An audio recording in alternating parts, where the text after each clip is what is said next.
প্রবীর মিত্র মামার কথা বলার আসলে আমার চাইতে আপনারা অনেক ভালো জানেন।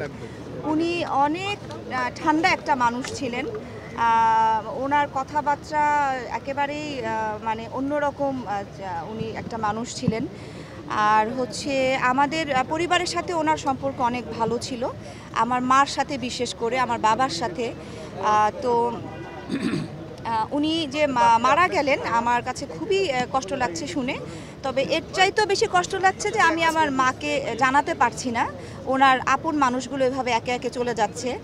আমার মা ওনাদের কথা মনে করেন, কেমন আছেন জিজ্ঞেস করেন, কিন্তু আমি আসলে ওনাকে কিছু এখনও বলতে পারি না, কারণ ওনার ডাক্তারের পরামর্শে আমার চলতে হয়।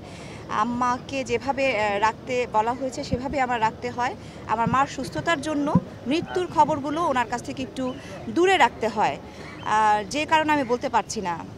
আর কি জানো, প্রবীর মিত্র মামার ছেলের সাথে আমার কথা হয়েছিল পরশুদিনই যে আমি দেখতে যাব।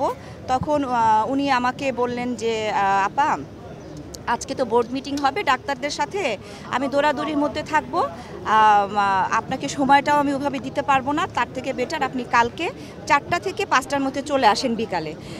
আমি বললাম আচ্ছা ঠিক আছে।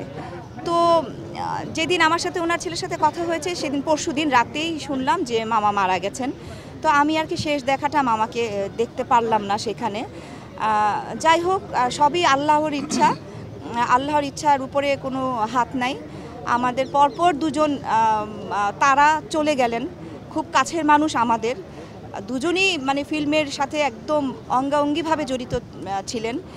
আমরা সবাই শোকাহত, আমরা ফিল্মের মানুষজন আমরা সবাই শোকাহত, এবং শিল্পী সমিতির মানুষজনও সবাই দেখলাম যে সবারই মন খারাপ।